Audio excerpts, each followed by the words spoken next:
বলুন ম্যাডাম। বলবেটা কে, আপনি না আমি? টাকাটা কে নিচ্ছে মাসের পর মাস? আমি আপনাকে একটা কাজ দিয়েছিলাম, সেটার রিপোর্ট আমি এখন অবধি পেলাম না। ম্যাডাম ওই চাকরিটা তো গেছে শ্রী ঘোষালে। Shut up, just shut up. Okay, এটা পুরনো খবর, ওর চাকরি চলে গেছে, ও নতুন জায়গায় জয়েন করেছে। নতুন কোনো কিছু হলে আমাকে বলুন। জানি ম্যাডাম। আপনি জানেন? আপনি জানেন, তাও আপনি আমাকে জানাননি কেন? না মানে? না মানে কি? দেখুন, চুপ করে থাকবেন না। আপনি যত টাকা বলেছেন আমি ততটাই টাকা কিন্তু আপনাকে দিচ্ছি, কিন্তু আমার যে খবরটা দরকার আমার কিন্তু সেটা চাই। এবার আপনি কিন্তু আমার মাথাটা গরম করে দিচ্ছেন, বিশ্বাস করুন। আসলে খবরটা কিভাবে দেব সেটা কিছুতে বুঝে উঠতে পারছিলাম না ম্যাডাম।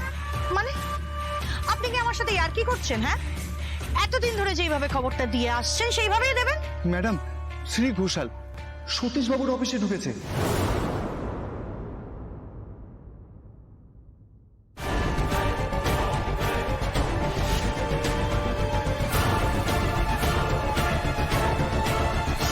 এই কি সেই যার কথা আমি ভাবছি?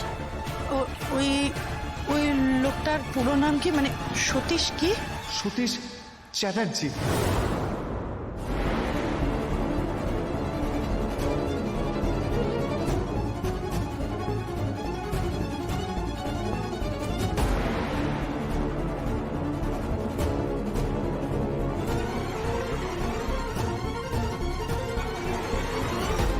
হতে পারে না।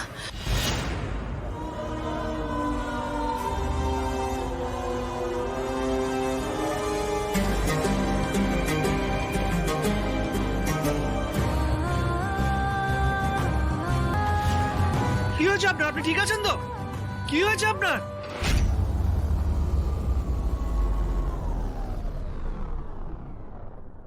নমি পাশা, নো, তুই এইভাবে হেরে যেতে পারিস না।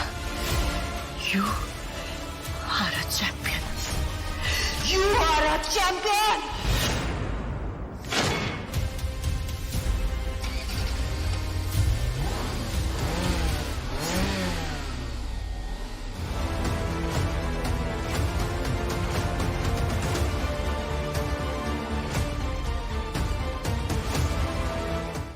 রাজ, এরকম করো না।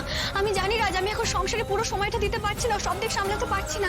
আসলে নতুন জয়েন করেছি রাজ, কর্পোরেট সেক্টর। কর্পোরেট সেক্টরে তো আমিও চাকরি করছি শ্রী, আমিও তো সবকিছু ম্যানেজ করছি। তাহলে তুমি টাইম কেন ম্যানেজ করতে পারছো না শ্রী? রাজ, এটা কর্পোরেট সেক্টর, এখানে ঘড়ি দেখে কাজ হয় না। বাহ বাহ বাহ, ঘড়ি দেখে তো শুধু সংসার হয় শ্রী। যখন ইচ্ছে ঢুকবে, যখন ইচ্ছে বেরিয়ে যাবে, যা ইচ্ছে তাই করবে তুমি। প্লিজ তুমি শান্ত হও। দেখো, আমি নতুন জয়েন করেছি, এখন এতটা ডিমান্ড করতে পারবো না। আমরা তো তোমার কাছে কাঠের পুতুল না, আমাদের কাছে তুমি যা ইচ্ছে ডিমান্ড করতে পারো, নিজের ইশারে নাচাতে পারো, তাই না? এসব তুমি কি বলছো রাজ? কোথাকার কথা, কোথায় নিয়ে যাচ্ছ তুমি? কোথাও নিয়ে যাচ্ছি না শ্রী, একটা সহজ প্রশ্ন করেছি, তার সহজ উত্তর দাও। তুমি এভাবে কেন কথা বলছো আমার সঙ্গে? এইভাবে কেন প্রশ্ন করছো? এরকম তো অনেক দিনই হয়েছে যে তুমিও দেরি করে ফিরেছো, আমি তো তোমাকে এরকম প্রশ্ন করিনি রাজ। তুমি প্রশ্ন করনি বলে আমি প্রশ্ন করতে পারবো না, সেটা কোথাও লেখা নেই শ্রী। আর তাছাড়া তোমার যেরকম অধিকার আছে আমার সবকিছু জানা, আমারও অধিকার আছে তোমার সবকিছু জানা। হ্যাঁ, অধিকার আছে, আমি সেটা জানি, আমি সেটা মানিও, কিন্তু কিন্তু এইভাবে কেন? মানে তুমিও তো দেরি করেছো, আমি তো তোমাকে কোনোদিনও এইভাবে প্রশ্ন করিনি রাজ। একটা সহজ প্রশ্ন করছি শ্রী, সহজ প্রশ্নের উত্তর এত ঘুরিয়ে ঘুরিয়ে দিও না।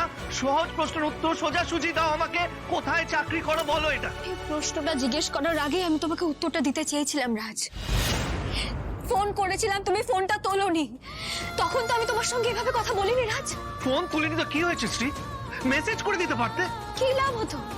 কাকে মেসেজ করতাম? তোমাকে? একটা সত্যি কথা বলো তো রাজ, সত্যি কি এখন তোমার জীবনে আমার জন্য কোনো সময় আছে? কথা বলো তুমি আমার সঙ্গে ঠিক করে।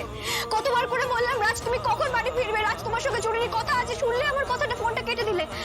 একবারের জন্য তো তোমার মনে হলো না রাজ যে শ্রী কি বলবে সেটা শোনার জন্য একবার বাড়ি যাই কিংবা ফোন করি? তখন জানতে চাইনি তো কি হয়েছে শ্রী, এখন জানতে চাইছি। বলো তুমি কোথায় চাকরি করছো, প্লিজ বলো। solution@click হয়েছে এবার শান্তি। সত্যি তুমি এখানে চাকরি করছো? এমন ব্যবহার তুমি কেন করছো রাজ? আমার যে খুব কষ্ট হচ্ছে। কষ্টে তো চলে পড়ে আমি যাচ্ছি শ্রী।